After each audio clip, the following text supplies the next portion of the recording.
Hello, and welcome to another episode of Smells Like Identity Hygiene, the podcast that's all about identity security, identity hygiene, and everything related to managing your identities in your organization. Today, we have David Morimanno, or DJ for short.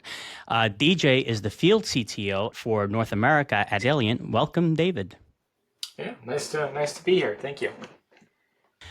So DJ, let's start with, can you tell us a little bit about yourself, about your career, and how you got to where you are today? Yeah. I'll try to keep it brief. Like you had mentioned, I'm currently the field CTO for Xaliant in North America. I've been in this field for more than 20 years. Kind of started literally right as I was leaving home and jumping into the into the marketplace, and started doing satellite stuff and helping with some support stuff with some restaurants, and made my way all the way up to helping run a small computer business in a small town in Indiana, all the way through, working with manufacturers. I've been an architect, an engineer, an implementer of kind of all things identity security related for petroleum companies, different kinds of energy companies, for healthcare companies, kind of all the above. And being that I had kind of a diverse background of different verticals, kind of jumped into consulting, and that's when I joined a company called Integral Partners, who about 4 or 5 years later was acquired by Xaliant, where I am now. Awesome. Yeah, your vast experience from we'll say humble beginnings to now kind of field CTO, and just your experience with all size industries, really, right? From very, very small, like you said, the computer shop, to now these large enterprises. It's one of the reasons why I was so eager to have you on the podcast, right? You kind of have this view of the world that isn't just about how the enterprises work, but also how like all sizes of organizations. But let's talk about large enterprises. I think most of our audience lives in that world. These large, complex enterprises that you and I both kind of work with. What do you think is the hardest part of keeping identity simple at such a large scale? Yeah, so there's not, in my opinion, there's not one answer to that. There's many things that add to the complexity, to the structure of large enterprises, and when we look at identity in particular, and just to kind of level set where some of my answers are coming from. When we talk about identity and we talk about identity management, and I go into these organizations, these large enterprises, I'm kind of coming from the angle of building a strategy, building an approach, kind of getting them to a level of maturity that they need to be.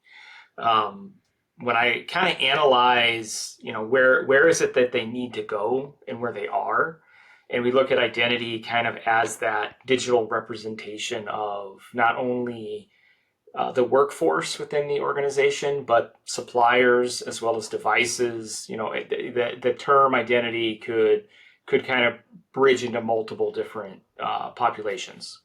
So with all that kind of in mind, I think that we still struggle with the basics. We still struggle with not knowing what is all out there, not knowing all the types of identities, not knowing all the types of entitlements and the access. We still struggle with, especially in this era of cloud providers and SaaS providers, what are all even our applications? A lot of us even struggle with the application inventory and who owns what, who's responsible, what applications do we even have? And then if we could magically solve for that, we still struggle with, what's truly the authoritative source for the data that drives my identities? Do we have multiple HR sources? Do we have an HR source and a source for contractors? Do we have a source for suppliers? And so there's all these complex, let's just call pockets of identity data, and all these areas where identities and devices and applications could live, that holistically these large organizations don't really have a good handle over 100% of the way. And then one thing that it's not unique to large enterprises, but it's very prevalent. Is with all that set aside, we have teams, we have orgs and structures that are really built in silos. And so if we could solve the technical issues and we could solve the data issues, if we could solve all that, at the end of the day, identity still affects people's workflows, work processes. It affects individuals directly and users. And to try to bring everyone to the table and determine, what that looks like and what the best approach is, we got to break down some silos between teams, and what the outcome and the benefit for one team may not be the outcome and the benefit for another. The impact for one may not be the impact for another. So, to kind of put a bow on that, it's such a multifaceted question, even though it sounds like a simple question to ask. And I will tell you, having worked in many different organizations, and I say every organization is just as unique as the people in the organization, that you can't do this cookie cutter approach when it comes to that strategy and say, hey, it worked for my competitor or it worked for this other company. Therefore, that exact approach as it sets is going to work for me. There's going to be all of these nuances. So I'll kind of leave it there, because I could spend a whole session on just what it takes to kind of build a strategy around your people and your org and your data before you even take any actions to solve any of these issues. Yeah, it's interesting what you said, where even the definition of that word identity, right? There's so much confusion. Are we talking about the human? Are we talking about the account that's tied to the human? Are we talking about the application that's using the access token that's accessing some resource? Are we talking about the token itself? Are we talking about the API key? Absolutely. Are we talking about the AI agent, right? Are we talking what exactly is the identity? And then what do you have to protect, right? Is a token just an entitlement, or is it a full-fledged identity, right? And depending on who you ask, you'll get different opinions about what exactly it is. And yet we're trying to solve this in a really complex organization, like you said, where I've seen where organization will hire an entire team that came from another organization to implement what they did there, but it just doesn't work. It doesn't work the same. They have to adjust for that organization because of, even within the same industry, right? Yeah. In some instances. And even if you were going to try to take a very structured approach, and I've seen organizations try this, where they're like, all right, we're going to go out to NIST publication XYZ, or we're going to go out to document ABC, and these are the best practices, and therefore we will do these things, right? Even going at it from that angle, where you would assume it's pretty structured. We're going to do X because it's very clear we need to do X. That's the best practice. Keep in mind, I think a lot of those are good. They're good to strive for. I think they give you a good kind of tunnel to kind of vision, put a vision through. But just because something is a best practice or a best approach, it doesn't always mean it's a best fit for your organization. Now, the outcomes of those, should be something that we incorporate, but the way and the approach that is described, or, just do X, so we need to do X, it may not be. You may need to do A, B, C, and 1, 2, 3 to get the outcome of X. So, leaders and organizations very much struggle to tell the story of the effort and what it needs to take to get to that result. I read a lot of stuff from like Gartner and Kiplinger, Cole, and Forrester, and again, it's good data, it's good information. I'm not trying to knock it or set it aside at any level, but you have to look at that as, all right, what's the value of doing that thing? Now, how can I attempt to do that thing? Not just take it at face value. And what's the narrative that I'm selling of that value? And that's part of it, right? You asked about the struggle around managing identity and getting there. All that is kind of wrapped around this narrative of, what is in it for our organization? What is it going to take for our organization? Who needs to be involved? What's the impact? What's the lift? What's the resources? And if you can't have that conversation at the start of the building of your strategy and incorporate those as key foundational mechanisms and discussions in your strategy, you're probably not going to get the outcome that you expected, or at least to the degree that you see success being.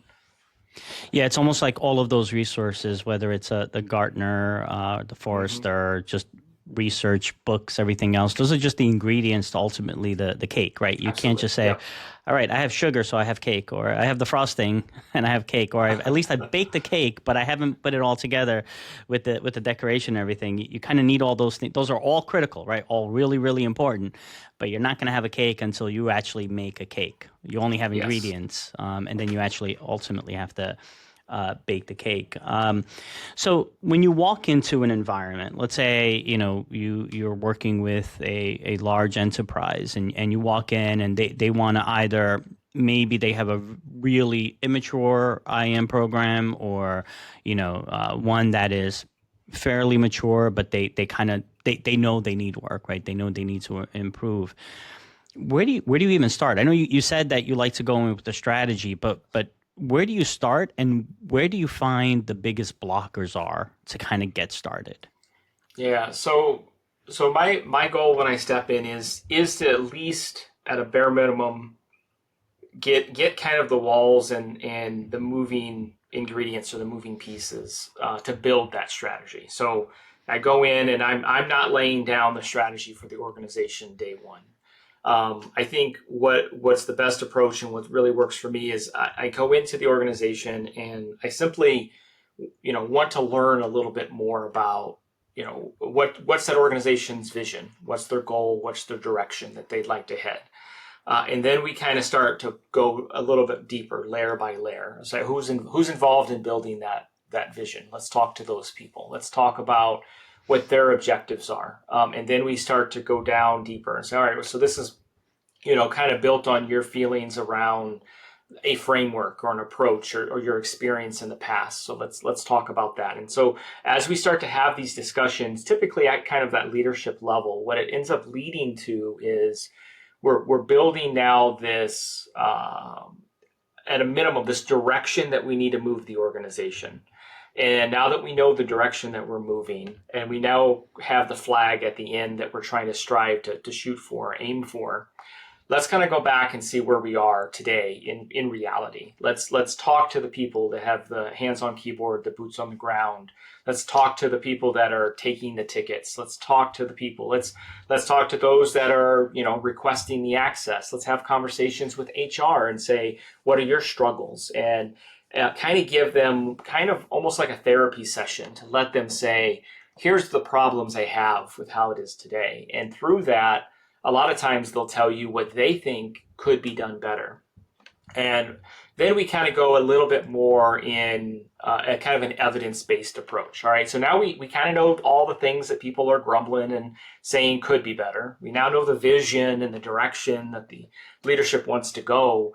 In the middle there is some form of reality and something that's obtainable. And so then we'll, ideally we would love to perform some sort of like artifact gathering and reviewing of your data sources, whether it's Active Directory or Universal Directory or your HR data, and let's see what all those tools are and all those bits are that you actually have at your disposal. And through that, now we can start to see a picture of what that gap really is. Do you not have the right technology in place? Do you not have the right process in place? Maybe you don't have the right people and skills in place, or maybe it's a mixture of some of those or all of those. And so now what I do is take all of that information and build what I refer to as kind of an actionable blueprint. And it starts with where you really are, what you really have, and it adds on to that where you need to go, why you need to go there, the justification of all of that. And that justification is built on the evidence and everything that we found and all the influencing factors of individuals. And then we actually tell you, okay, you're in this realm, a maturity level of 1, for an example, and perfect would be a 5, but you're not going to get to a 5. We know what you have. We know kind of where we need to go. Going for a 5 is going to be a waste of resources, time, and effort. But if we can get you to a 3, here's what you're actually going to get. And this is actually obtainable. And it's obtainable with the tools you have, or maybe you need to add another tool in, or maybe you need to shift a team. So all of these things come together, and we build an actionable blueprint, an actionable roadmap. And we build it in a way that, as the tide rises, it rises all ships, right? So, we go and know that, hey, in this area, we're going to move to a 3, but that allows us to maybe move another area where we're a 2 to a 4, and another area that's a 1 to a 3. And everything is interconnected. So kind of the moving pieces of this is, again, all the above that I just mentioned. But we also need to know where some convergence needs to happen with either technology or teams or people or conversations. So we talk about impact. We really want to make sure that it's understood what teams need to be at the table, what the impact needs to be. And then we need to ensure that the direction that we're going and all of this package fits the culture of the organization. Because I think that's something that a lot of people miss. In their strategies is, am I going to try to change the culture of people and the culture of my organization with this big sweeping effort? If so, maybe that's justified, but maybe it's not. Maybe we need to rethink our approach so we can obtain and retain that culture because it's valuable to us. So, there's a lot of things there. I'd be happy to kind of dive into those, but it's a multifaceted approach for sure. Yeah, it's interesting because I think for the longest time, people thought about the solution before they thought about the strategy, right? You talk a lot about the strategy, and people think, I need to protect my privileged accounts. I need to go buy a PAM solution. Oh, I need an IGA. Let me go buy an IGA. Well, I need a CMDB. Let me go buy a CMDB. Or I need this. Let me go hire, a bunch of consultants that solve this X problem. But you're kind of thinking about each piece as kind of an island when it's all related. It's all part of that whole ecosystem, the identity ecosystem. Absolutely. And the reality is today, when we're talking about identity security, we're talking about security, right? Exactly. It's not, it's interesting. So I'll look at a breach report or some recent breach, and they don't know yet what the source was, right? It's like, it hasn't been reported what the source was, and in the back of my head is, it was probably identity related, right? I mean, 88% of all breaches are identity related right now, so it probably was related to some phishing attack or something related to a compromised identity. But that approach of going in and say, well, let's take a step back, right? Let's look at what problem you're trying to solve, which, it does seem to be, and maybe this is a problem with the fact that, we talk to technology people, right? We're not selling refrigerators, right? We're not selling vacuum cleaners. We're not selling cars. Yeah. We're selling to technology people, and technology people always think about the implementation more than the strategy, right? I'm sure you've seen this too, where someone will tell you some problem they're trying to solve, but they're not asking you how to solve the problem. They're asking you about the solution. And we're like, wait, what exactly are you trying to solve? Tell me the problem you're trying to solve first, and then I'll give you my opinion on what the solution would be, versus you coming to me and saying, I need a product that does X, or I need a product that does Y. Well, what is the actual problem you're trying to solve? Do you find that kind of getting people, especially on the business side, right, or the senior leadership, having them understand the problem that you're going in to solve, is that a challenge or one of the challenges? So I kind of encounter this quite a bit, and I kind of refer to it as kind of a mindset of implementation over implication.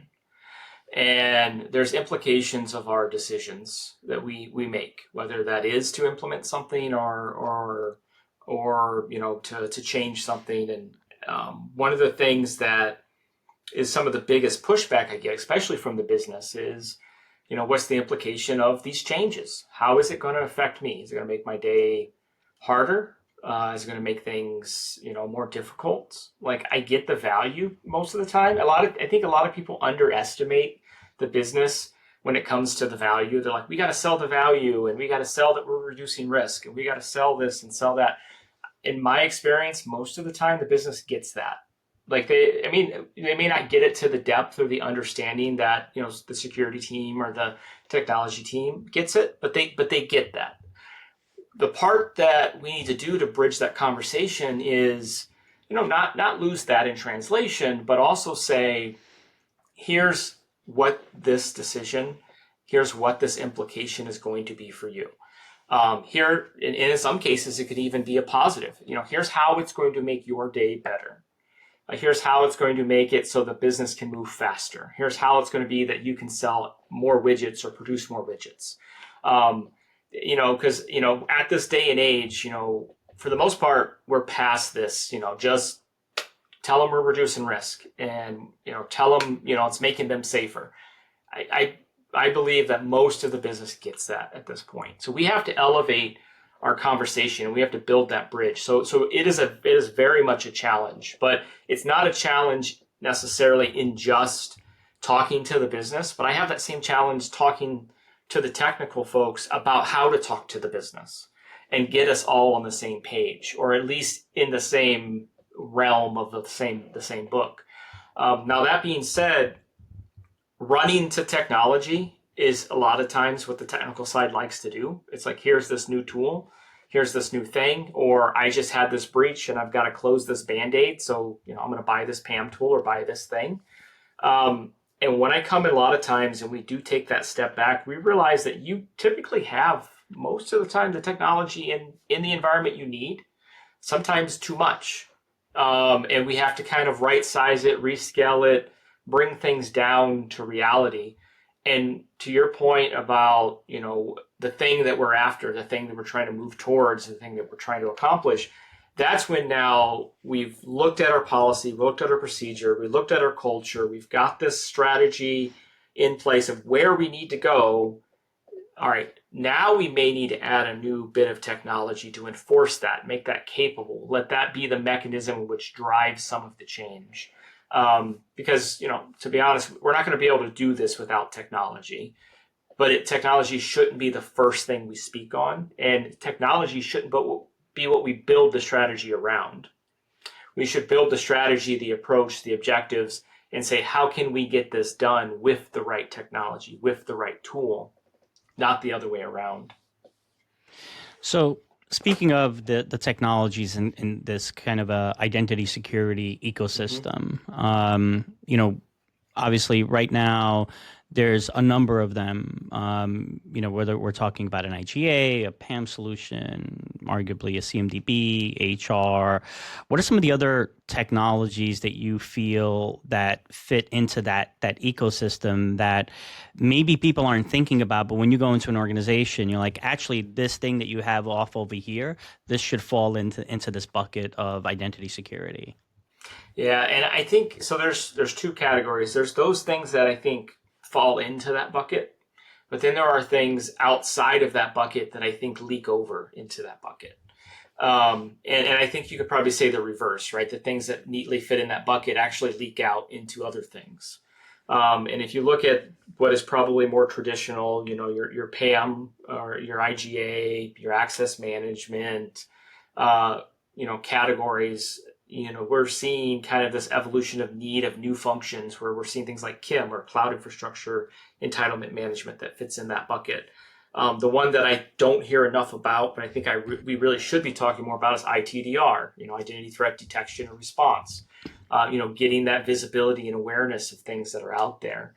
But then there's like a modernization effort going on right now, where people are looking for these capabilities in more of a modern way. Modern PAM, right?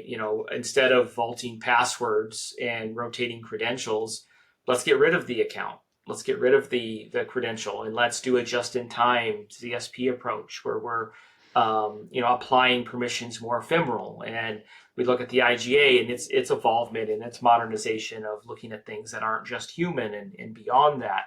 We're moving into an era where we're like, all right, let's admit RBAC, role-based access controls, really never gave us what we wanted. And it's a huge lift for very little value. So, what about ABAC and PBAC and CBAC? What are these new things? So there's all this new flux and taking what's in that bucket and kind of evolving it. And then we have things outside of that, like SASE. We've got some secure networking approaches. We've got things like DLP and data loss protection, and we've got all these things around, application security posture management and data security posture management, identity security posture management. They don't all fit just in that bucket, but they start to gather a vision of the organization and its posture and its status, and uses what's in that bucket to give you that better picture. And like SASE and securing things at the edge and that connectivity, like the connectivity piece is still going to be there. Yeah, things are in the cloud and things are provided by different service providers, et cetera, et cetera. But at the end of the day, my identity is going to float out there and float back and float around all through the connectivity channel. Let's make sure that's secure. So, I mean, the lack of better kind of visuals is, or lack of having a better visual is it really is this interwoven fabric. Like we used to talk about the identity fabric, and really it's kind of this identity control plane now. And how do you ensure that you have across the control plane, which has four key functions? It's the trust fabric, it's the trust access fabric, it's literally the access fabric, and then it's the orchestration fabric, layer. Then we get down to the actual automation side of things. So how do all these things function and work? And you're going to realize there's not one tool that can do it all. There's not one approach that can do it all. And we kind of have to have this combination of things. But in my opinion, just to kind of wrap all of that, visibility and awareness of what you have is still the biggest challenge of all of that. If I had all those tools and all those capabilities and all the ability to just lock it down, like, how do I know I'm locking everything down? How do I know I'm doing everything to the right level? That discovery of what's out there, unfortunately, especially in large enterprise, is a huge, huge gap. It's interesting too, if you think about it. This has always been a problem in large enterprises, right? But the complexity of how the modern person works, how the modern organization works with SaaS applications and remote workers and all this, it's almost like that complexity has kind of moved down market, right? And it's moved to medium and even small organizations now have to think about, well, everyone's not showing up to a building and everyone logs in with their AD account and that's the only access they have, right? Even really small organizations now have to deal with the complexity of remote workers, SaaS applications, on-prem, legacy applications, multiple accounts.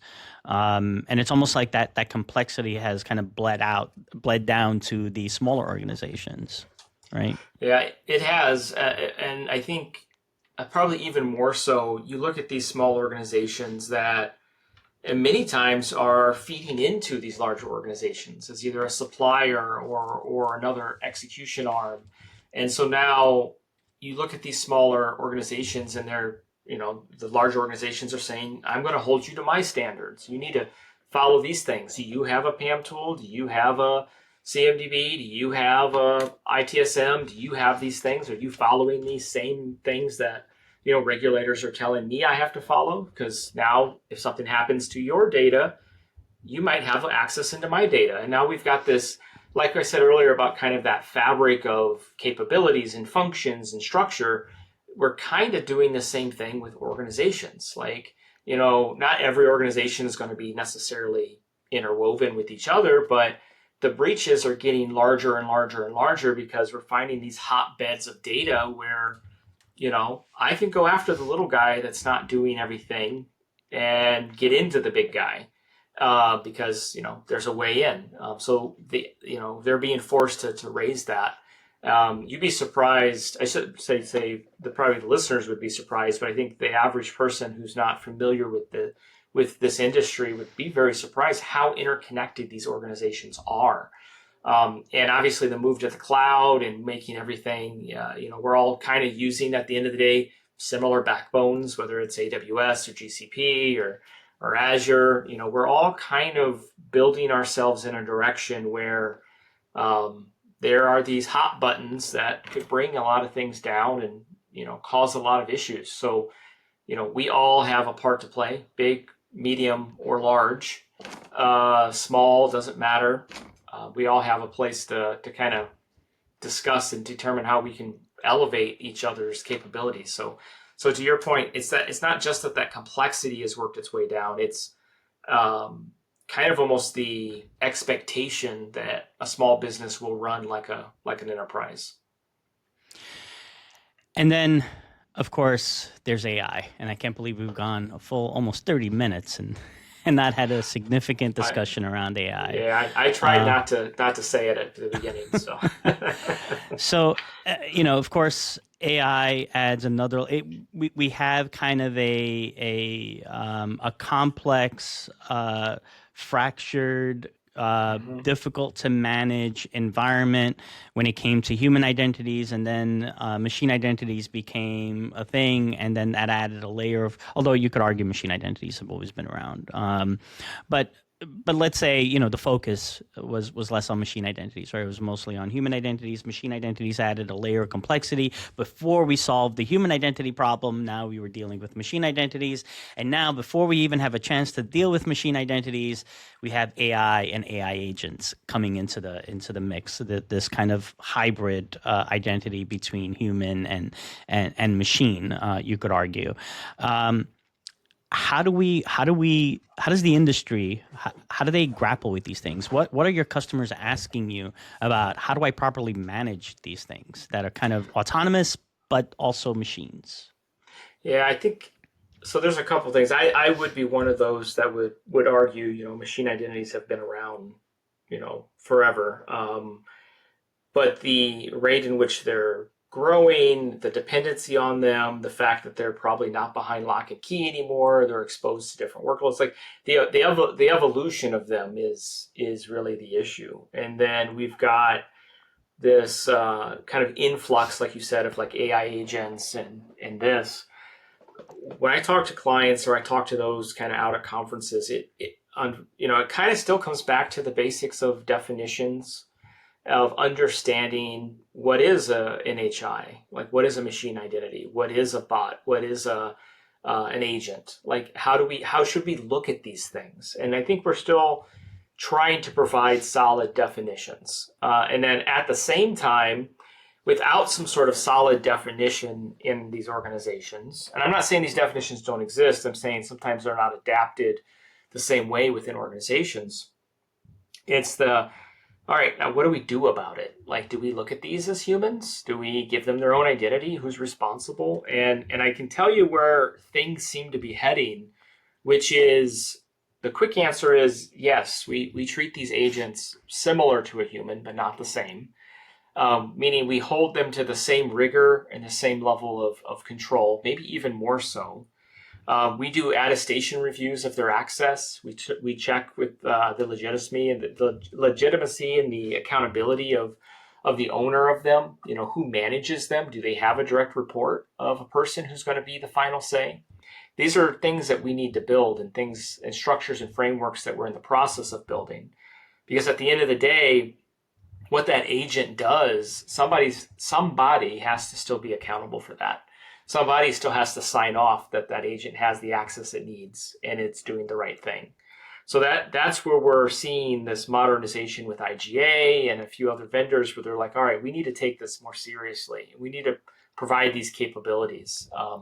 One thing I will add is where there's a positive to this, at least I think there's a positive to the influx of AI, is AI is really good at analyzing data. That is like what it shines at.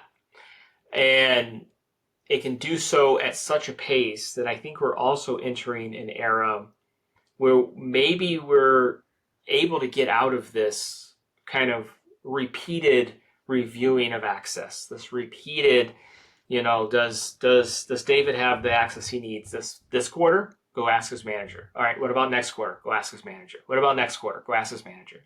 And we see these attestation reviews. And I'm using this as one example. I think there's many examples we can bring up of this.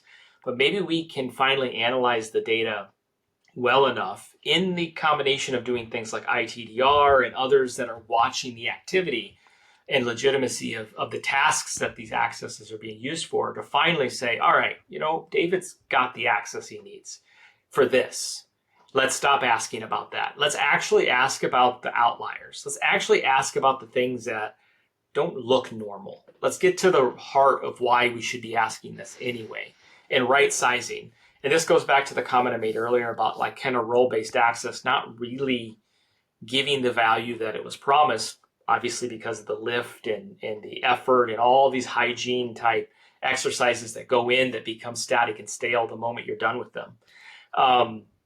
Is me and you may have the exact same title, the exact same role. We may even sit on the exact same team, but we may not do the same things. And we may not do them at the same level. So let's evaluate our access for what it is that we actually do and need to do, not what we theoretically should be bucketized to do. So that's where I think we're heading is, we're going to evolve PAM, we're going to evolve IGA, we're going to evolve these solutions to look at agents and these new categorizations of non-humans and put the right control and rigor around them. We're still developing policies and procedures on how to do that and what we should, including definitions of these things, but that's where we're heading. But at the same time, I don't want to lose sight that I think there's a lot of value add in this industry because a lot of what we do in identity is kind of analyzing data, analyzing patterns, analyzing entitlements, and making justifications to whether it's correct or not correct, and I think AI could really help us with that. I think it's already starting to. Wouldn't it be awesome if you want to take a positive view of the world, if you had this AI agent that not only was doing whatever it's supposed to do, but constantly, without you asking, checking, hey, do I have more access than I should have? And if I do, I'm going to go ahead and request that my access be removed because I'm a good citizen. And you could argue like AI's tendency to want to please you all the time. Oh, you're doing great. That's a great question. That maybe you could train it to do those things where it will proactively do the right thing, and more so than a human, right? Because a human's like, I'm too busy, I'm not going to bother with that, right? Maybe an AI agent can be trained to do that. I mean, again, a pessimistic view of the glass half empty view is, well, you could look at all the evidence of where AI agents, whether it's in a lab or in production, has done the wrong thing, not the right thing, because ultimately it is trained on human nature, right? It's trained on human data. Yeah. But if you really want to take the optimistic view of the world, it's this AI agent's going to run. It's going to be better than an employee because it's going to proactively review itself and say, no, I have too much access, remove it, or just I'm going to go and remove it myself. But the reality is, it will ultimately, I think, need that human ownership, right? That human oversight. Yeah, I think like everything I just said, I think that's the direction I think it's going to head. I think we're going to see positive when it comes to reviewing humans and the things that we kind of get stuck in, the ruts that we get stuck in. I think AI is going to finally allow us to kind of lift out of that. But to your point, I think ultimately, I don't think we've quite deemed what these people are, but, AI custodians, watchers on the wall, whatever they may be, there has to be oversight. And I think the overall equation will lighten in the long run, where we have AI doing a lot of this, just the busy work, the analytic work, the structured work that, frankly, we hire like a team of 10 admins to do today, when it's just simple, basic stuff that an AI could do. But you still need that oversight. You still need those balances and checks. I mean, there's reasons why auditors check the work that humans do, and it's because we make mistakes. I'm under no impression that AI does not make mistakes. I would even argue that AI makes mistakes faster, but the positive in my mind is AI will make mistakes hopefully consistently. So then you can point to these fixes and see these issues a little bit cleaner and easier, but they will be there. So that's a whole nother era. So I talk to people and they're like, AI is going to take my job and AI is going to do, I think AI is going to change your jobs, but I don't think it's going to take your job. I think you're going to see, not in the cyberspace, at least. I say you're probably going to elevate your skills and move over and be these custodians and these watchers on the walls and try to find the best uses for AI. It's funny. I actually have a GPT podcast producer, right? One that I created that has all past episodes. So Matt, who's on the line, don't worry, I'm not replacing you. We still need a real human producer. But what I do with that is when I have a guest, I'll take the guest's LinkedIn and I'll say, okay, draft some questions for me for this guest based on their experience and what I should be asking. And even for you, it just started making up stuff. Like you were, I forget what exactly it said, but something that you spoke about that you're really adamant about something. And I was like, all right, give me the reference to that. Show me where he specifically said that. I was like, oh, well, he didn't specifically say that. I was like, well, why are you telling me that? Yeah, Right. it It's alludes to a still, lot. yeah. And that desire to please me, again, that AI's desire to please me with trying to find something, even if it just has to make it up, right? Is where I think you still need that for now. Maybe we'll get to a point where the hallucinations will be something that we think about. Oh, remember when AI used to make stuff up? Maybe we'll get to that point. Doesn't seem that way, but maybe. Who knows? Yeah. But if you Yeah, had to look yeah. at I don't think we'll get that far, but I do think it will get better for sure. yeah. But if you had to, and this is with everything going on these days, this is such an unfair question. But if you had to guess, you walk into a large enterprise 5 years from now, right? What are you going to see in that large enterprise that's significantly different than what you would see today when you walk into a large enterprise from an identity security perspective, of Yeah, course? I think right now, I mean, the answer, if I walked into an enterprise today, it very much is we don't know what we don't know, right? So we don't know, where all of our identities are. We don't know where all of our data is going, or we don't know all of our applications, or we don't know all of our privileged accounts. So like that's kind of the theme. Like there's more things. Like obviously, I'm pinpointing it to probably what would be a common thread being asked.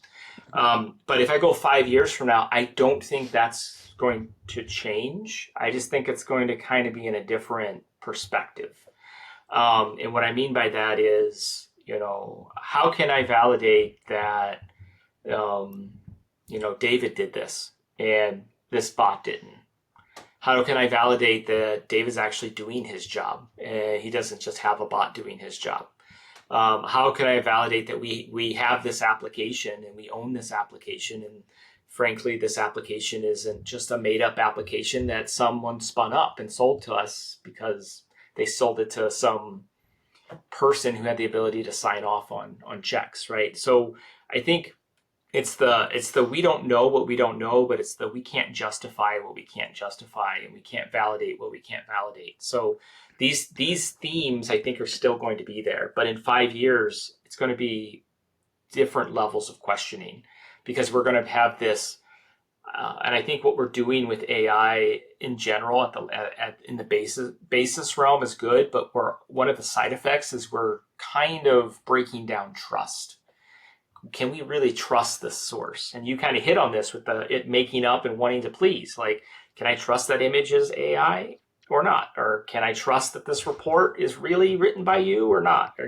And did you really do your tickets, or did an AI do your tickets? Like, there's this. That's going to be something that we're not quite asking yet, but I see the makings of it. That I'm going to walk into a boardroom and leadership is going to basically tell me and say, all right, I need to justify my team, but I don't know what they're doing. And I don't know what AI is doing. And now it's run rampant in my org, and I can't tell the difference. I think that's going to be a big differentiator that kind of isn't there today. Awesome. So, DJ, we've actually reached the part of the podcast where now we ask a question that's completely unrelated to what you do, your full-time job, not related to technology at all or security. I guess the first question is, are you into horror movies at all? Because it's October, Halloween, so I have a horror movie related question. You've seen horror movies. I've seen them. They're not my favorite genre, but I have seen them. Myself, also me, I'm not a big fan of horror movies, but I have seen a few. So the question is, if you had to pick a horror movie to be in, which horror movie character, like, the monster, the bad guy, the one trying to kill you, do you think you could get away from? You could escape? And why? Which one could I, and why? Yeah. I would probably say Friday the 13th, Nightmare on Elm Street movies, because to me that's all about. And again, I've only seen a couple of them, so I'm sure there's like a diehard fan out there that I'm going to make mad. But to me, it feels like that's all kind of in the mind, right? And if I think I could maybe overpower or overcome something of the mind more than I probably could something physical. Like if I was in like the real Friday the 13th movies where I think that's Jason with the knife, right? Mm-hmm. Who just can't die. He's And the actually husky after you. And shoot him. Yeah. Like Yeah. you probably, I mean, no matter how much you try, I don't think I'm going to get away. He's going to keep coming. Mm-hmm. Where I think the Nightmare on Elm Street ones, being in the dreams and in the mind, like that seems like something you could maybe regulate and like therapy your way out of. Who knows? But again, I'm sure there's diehard fans, and the fact I even switched those two movies up at the very beginning of my answer is probably going to make someone upset. But Nightmare on Elm Street is the movie that you think you could get away from because it's all in the dreams. Yes. Yeah. I kind of said the same thing, only because maybe my dreams are so demented that it would scare him more than he would scare me. But kind of the same effect. Yeah, So but put him in a few boardrooms with some CISOs, and he might change his mind. Yeah. Look at my mortgage and my tax bill. The funny thing is with Friday the 13th, someone in the office here, because I've been asking. Usually when I have the question, I'll ask people in the office. And someone said Friday the 13th would be the one because it always happens in like some camping scene. And she said I would never go camping. So I would never put myself in a situation where he'd be able to come after me. Because I don't think there's been one where he's like, he runs in the middle of New York City killing people, right? It's always some cabin somewhere off in the woods, right? It's like, avoid cabins and you could avoid him, right? And you could get away. Yeah. Yeah, like I said, I've only seen one or two of those, and I spend a lot of time outdoors and camping, and so I think I put myself in that scenario by accident. so definitely that's not the movie for you. That's not the one. DJ, this was phenomenal. Exactly what I expected. Of course, you can come back anytime. This was great, and thank you so much for being on. Awesome. Yeah, thank you very much. Thank you for listening to this episode of Smells Like Identity Hygiene. Smells Like Identity Hygiene is a production of Sphere Technology Solutions, and our producer is Matthew Klink. Until next time.